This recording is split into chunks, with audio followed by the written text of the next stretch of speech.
What is going on, guys? Welcome back to another episode of Hawk News. My name is Jose Calorie.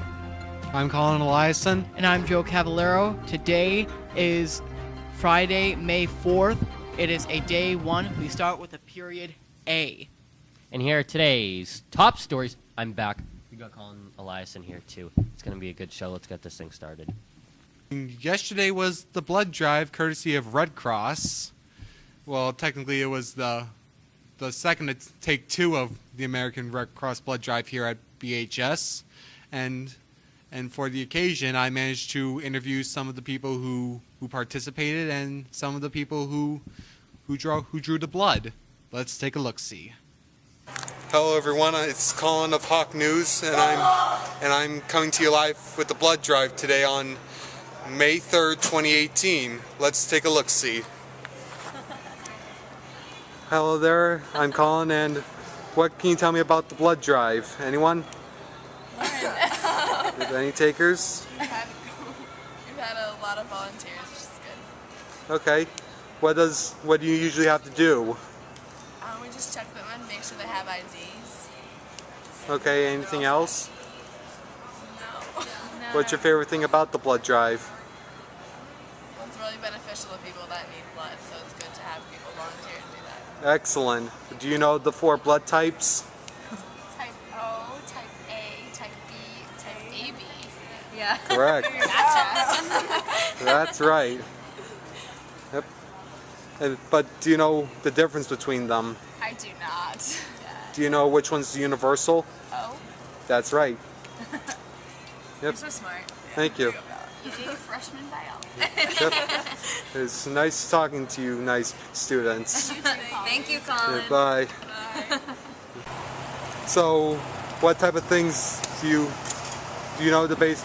Can you tell me the basic essentials before you donate blood? You have to eat a Yeah. really good breakfast Yes. and lunch at this point, and you have to get a really good night's sleep, drink a lot of water. Yep. Please hold. Take your time. Viral. Okay. So, how does it feel to draw blood from people? I love it. Yeah. Is it fun? It is. It's a big stress relief sticking people with needles all day. Yeah. Do you usually feel a bit nervous? Me? No. Okay. Or what about you? Have you drawn blood before? Have I drawn blood before? It's what I do for my job. Have you ever gotten your blood drawn, I mean? Yes. Yes, Okay. I have donated. Can you name me the 4 blood types? Well, there's A, B, AB, and O, but all of those blood types can be either positive or negative as well. Yep. Yep. Do you know the difference between them? As far as on like Cell-wise? cell-wise, no, I don't. To be completely honest, I don't. I know that A-pos and O-pos are the 2 most common. Yeah, and O is the universal. O negative is the universal donor. AB is the universal recipient. What about negative AB? AB negative is very rare. Only about 2 to 3% of the population have that. Amazing. And thank you for giving me the wealth of information. Oh, thank you very much for asking. Yep. Hope you have a nice day and keep up the good work. You too. Hello there. What can you tell me about your experience with the blood drive? I've been donating since I was in high school, and I try to go every couple months.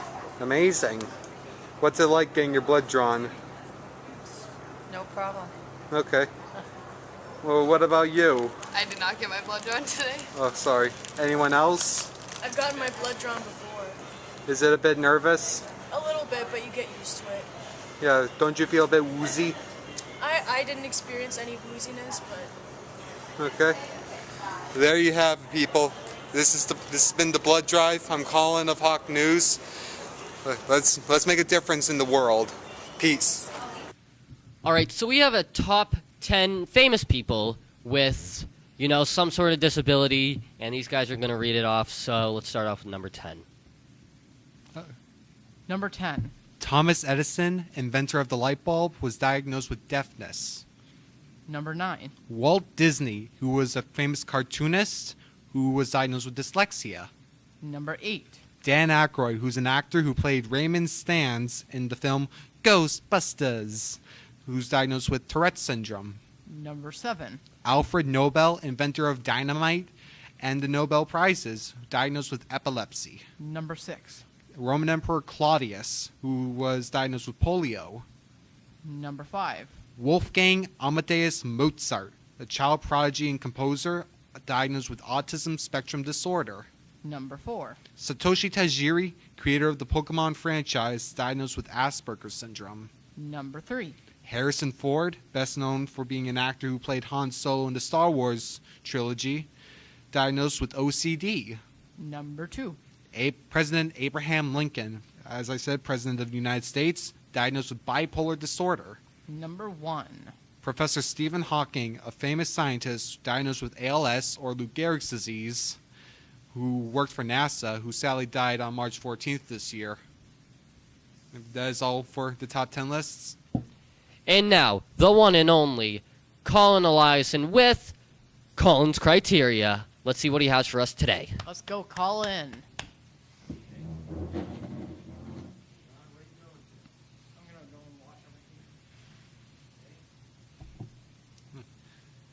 Shouldn't it be a bit closer? Take your time. Okay. Thank you, Wes. Thank you, Joe, very much for introducing me again. Hello, everyone. Colin Eliason back with Colin's Criteria. And for this week's event, actually it happens next week on May 7th, 2018 will be the 80th birthday of Joe Louis Clark. No, not the boxer. Joe Louis Clark was once a school principal of a school in New Jersey called Eastside High School in Paterson, New Jersey, which was one of the toughest inner city schools. Before Principal Clark was assigned with that role of principal at EHS, the school was one of the most horrible schools, mostly with graffiti all over the place, even drug dealers. Not my kind of school. But when Joe Louis Clark took over as principal, he turned it around completely with unconventional and controversial disciplinary measures, mostly including locking the doors to the school to prevent drug dealers from getting in, which happened to be a huge, huge, huge violation to fire safety codes. And in 1989, there was a film about the famous principal called Lean on Me, starred Morgan Freeman as the principal of EHS, and the film's title refers to the 1972 song performed by Bill Withers.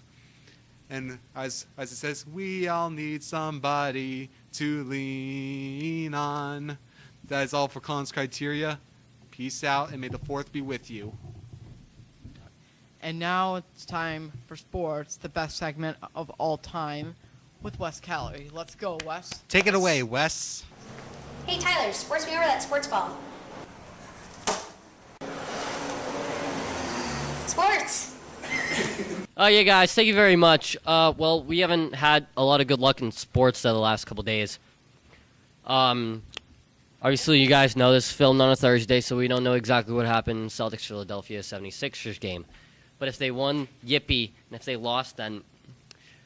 But the Bruins won 2-1, actually, in honor of the Lightning.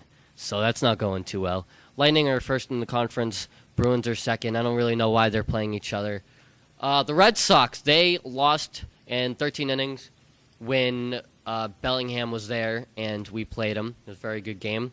But Mookie Betts had 3 home runs on Wednesday afternoon, along with the new guy, J.D. Ramirez, who also had a home run. In other news, the Patriots in the offseason, Rob Gronkowski and Tom Brady will both play their respective positions next year, as Tom Brady will be 41 years old in August. LeBron James kicking butt in the playoffs as the Cavaliers come back to beat the Indiana Pacers, the Toronto Raptors, and go Cavs because I don't want to see the Celtics playing the Raptors in the third round. At this point, I think the Celtics and the Bruins could both lose in this round, but if somebody's going to win, it's going to be the Celtics because they have a 1-0 lead. Well, 1-0, 2-0, or 1-1. But if they have or had that 2-0 lead, then I think they would be in a good position to win the series. That's all for sports. It's been Wes Calorie, and we'll see you all next time. Have a nice day. That is all we have for Hawk News today and this week. I'm Colin Eliason. I'm Wes Calorie. And I'm Joe Cavallero. Make sure you have a great weekend. Go Celtics, go Bruins, go Red Sox. May the 4th be with you. Enjoy the warm weather, please. Exactly.